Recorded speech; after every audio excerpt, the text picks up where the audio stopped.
Je suis très heureux d'être ici parmi vous pour un certain nombre de raisons et je vous remercie chaleureusement pour cette invitation. Tout d'abord, il y a des pages de l'histoire du Maroc qui s'écrivent avec le sang et les larmes, et pour moi c'est un grand honneur, et c'est avec beaucoup de respect que je m'adresse à vous pour celles et ceux qui ont lutté pour un Maroc meilleur et qui sont restés fidèles à leurs valeurs.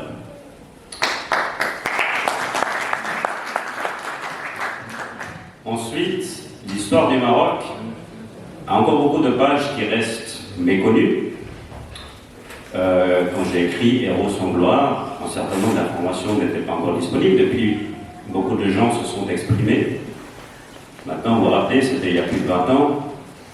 À l'époque, Abdelrahman Youssi, vous avez entendu, était Premier ministre. Il y avait une période qu'on appelait d'ouverture, de transition. Les prisons se vidaient. Aujourd'hui, on vit une autre période. Les prisons se remplissent de nouveau et malheureusement, elles se remplissent avec des journalistes et des historiens, ce qui ne nous aide pas pour comprendre notre histoire. Et enfin, le témoignage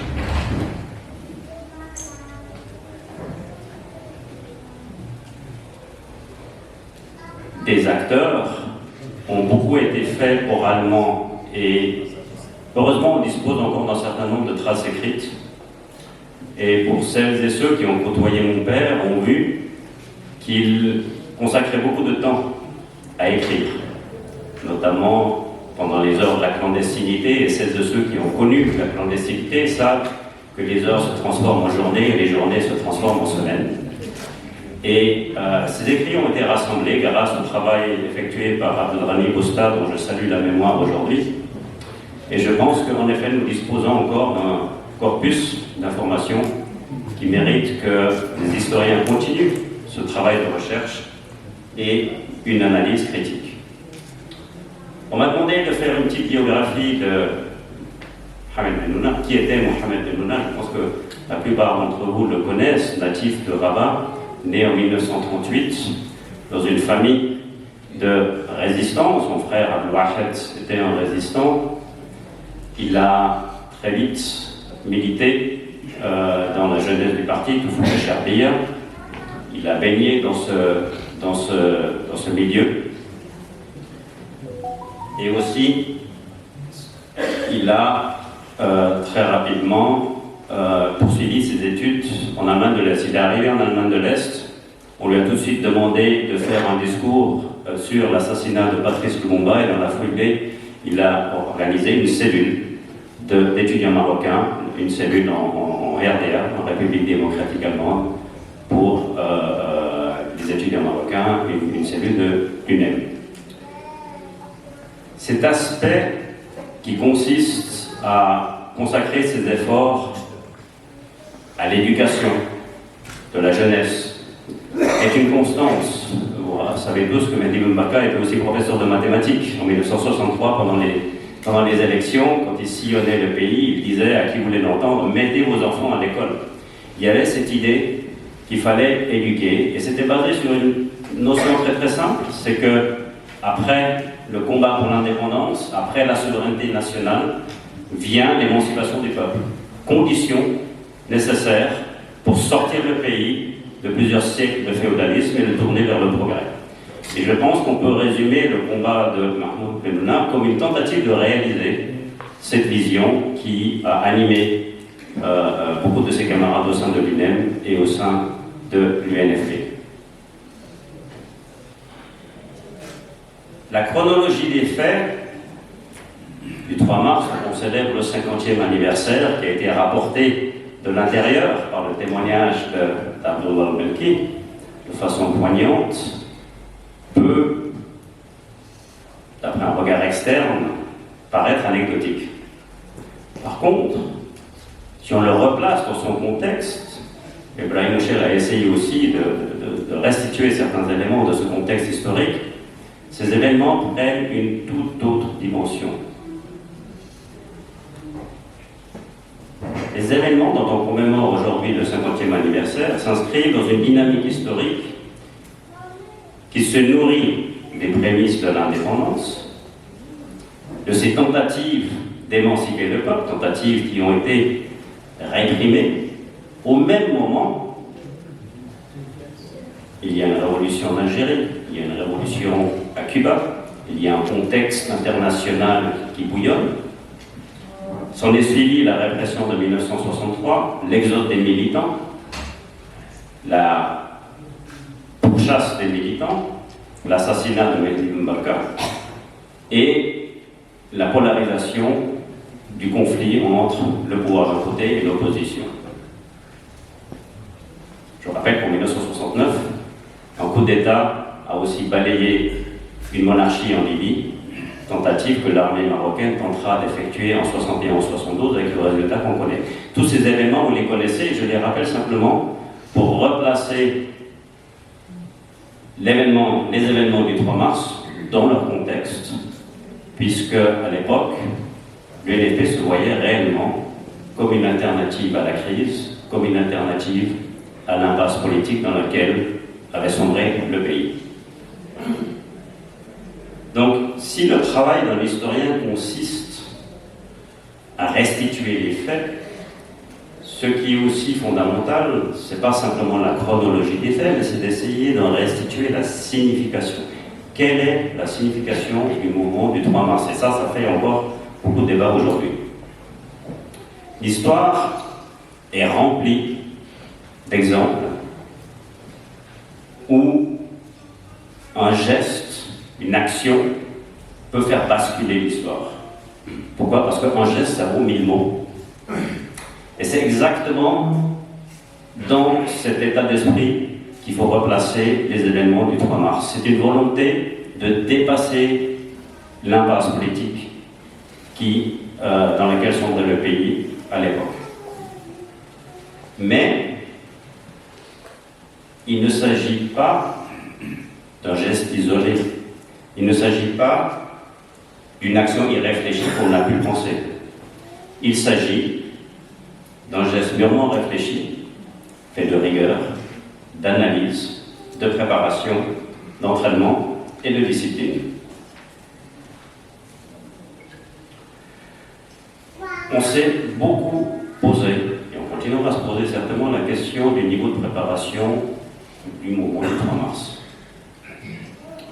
Et les documents nous révèlent que Mahmoud, dont on célèbre la mémoire aujourd'hui, avait parfaitement conscience des risques, mais surtout il avait analysé les faiblesses politiques, les faiblesses opérationnelles et les faiblesses organisationnelles du mouvement. On les retrouve notamment dans une lettre datée du 8 août 1971 que Mahmoud adresse au Fidel Basri. Réponse d'une lettre de ce dernier qui date du 13 juillet 1971, c'est-à-dire 3 jours après le coup de Srelat, dans lequel le Fidel presse Mahmoud d'accélérer les préparatifs pour ne pas laisser le champ libre à l'armée. Je commence par les faiblesses politiques. Pour ce qui est des faiblesses politiques, Mahmoud déplore, je le cite, l'absence d'un programme politique qui définit les buts du mouvement et offre une option crédible de gouvernement fédéral qui soit une alternative au programme des partis d'opposition qui n'a pas évolué avec ces derniers événements. Et plus loin, il ajoute, on ne peut compter uniquement sur le sentiment de frustration, de désespoir ou sur la volonté pour tenir lieu de principes et d'objectifs. Et il précise, je le cite, ce qui nous lie aujourd'hui est un accord général vague, la seule tentative d'aborder ce sujet avec un militant ou un responsable parmi nous soulève un débat animé relevant des appréciations diverses. Il évoque enfin les risques qui découlent dans des termes sans concession. Nous ne ferons que semer le trouble et permettre à une classe exploitée de faire main basse sur le pouvoir. Or, une telle éventualité a beaucoup de chances de se réaliser, même si nous œuvrons au futur, ce qui est notre devoir, et poursuivons nos efforts présents, ce dont nous efforçons, nous ne ferions rien d'autre que de remplacer un régime corrompu par un autre. Ceci, parce que notre mouvement est basé sur le culte de la personnalité à tous les niveaux, au lieu d'un lien idéologique et organisationnel librement choisi et consenti par des militants, et sur des ensembles de comportements rétrogrades qui trahissent des révélants de féodalisme. Je pourrais apporter plus de détails à ce sujet, mais pas dans cette lettre. Si, comme on le prétend dans nos écrits, on privilégie l'analyse scientifique, il nous incombe d'évaluer et d'orienter notre action à la lumière de la réalité des faits et non des opportunités. Pourtant, l'analyse reste chez nous une illusion et une chimère. Dans le meilleur des cas, notre mouvement l'utilise comme ornement en se parant de formules toutes faites, répétées telles quelles comme des textes sacrés. Sinon, on se contente d'éclairer nos objectifs généraux d'une vague analyse approximative le plus grasse et que nous laissons ainsi les erreurs perdurer et se propager dans nos rangs. En plus des faiblesses politiques, il avait également analysé les faiblesses opérationnelles du mouvement et selon lui, le maillon faible se situait pour une part au niveau des communications par voie de messagers et de passage de frontières. Je cite, « En ce qui concerne les camarades restés au Maroc après les arrestations, ils constituent, en plus de leur formation politique, un modèle de discipline et d'exemplarité au même titre que leurs camarades du Moyen-Orient. » Abdel al-Mekki, vous avez entendu, fait partie. Tous ces militants sont d'une grande valeur. Par contre, les messagers et les passeurs, exception faite de Foulen et Foulen, confondent action patriotique et contrebande d'une part, ambition et opportunisme de l'autre. Plus loin, il évoque la deuxième faiblesse opérationnelle, selon son analyse, je cite, la priorité n'est pas seulement d'agir vite, mais aussi de réévaluer rapidement la situation pour relancer notre action pour les plus brefs délais. Notre handicap actuel est l'armement et nos relations avec l'intérieur, c'est pourquoi il faut accélérer la mission de la Libye pour qu'elle nous approvisionne en armement. Faiblesse politique, faiblesse opérationnelle, et comme ça ne suffisait pas, il avait aussi analysé les faiblesses organisationnelles, et c'est là un des points de divergence essentiels entre lui et le président. L'inertie de notre mouvement est due à notre type d'organisation. Tout d'abord, une direction collégiale, centralisée et plus efficace qu'un seul individu, même doué de génie et d'une capacité de travail intelligent et structurée. Ce type de direction a démontré son efficacité autant dans les mouvements politiques que dans la conduite des peuples. L'absence d'une telle direction va à l'encontre du développement de l'histoire et de l'intérêt du peuple. Mais aussi, il s'érige contre, sans l'exprimer nommément, une tendance autocratique. Les contradictions dans lesquelles se débat la gauche marocaine est le résultat et l'illustration de ce type de direction caractérisé par un leadership sans substance et paralysant à la fois. Plus qu'une direction collégiale, il appelle à une ouverture au débat d'idées. Dans un paragraphe où il écrit, je cite, « Un mouvement révolutionnaire digne de ce nom ne repose pas uniquement sur une discipline aveugle et une obéissance de fer, il est aussi ouvert à un échange d'idées, à un esprit novateur de la base au sommet et vice-versa. C'est là une condition essentielle pour que le mouvement soit une réelle avant-garde de la classe prolétaire au fait de sa réalité et de ses problèmes. » J'en ai fini pour les citations. C'est un vocabulaire évidemment qui dénote le langage militant de l'époque. Mais son contenu révèle une lucidité, un pragmatisme et un esprit moderne et progressiste. Et pourtant, malgré ces analyses qu'il a faites, qu'il a écrites, qu'il a partagées, il rentre le 25 janvier 1973 avec un de ses camarades, chargé d'armes et de munitions, au risque du péril qu'il encourt. Alors, à la lumière de ces analyses, on peut se demander pourquoi. Quelle est la signification de ce geste? Certains, parmi les plus intimes, expliqueront qu'il ne voulait pas laisser tomber ses camarades, ces fameux militants d'une grande valeur que j'ai évoqués tout à l'heure.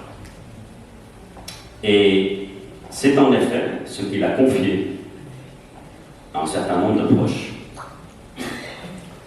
Mais on trouve un autre élément de réponse.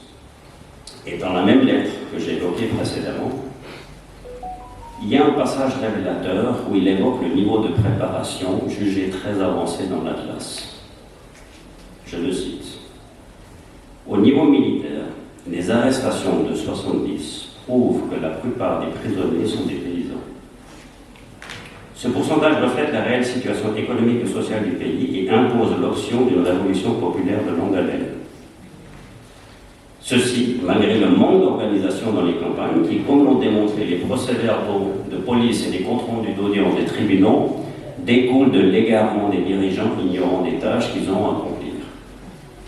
Ces arrestations ne nous ont laissé que des militants rescapés résidant à l'étranger et coupés du peuple marocain.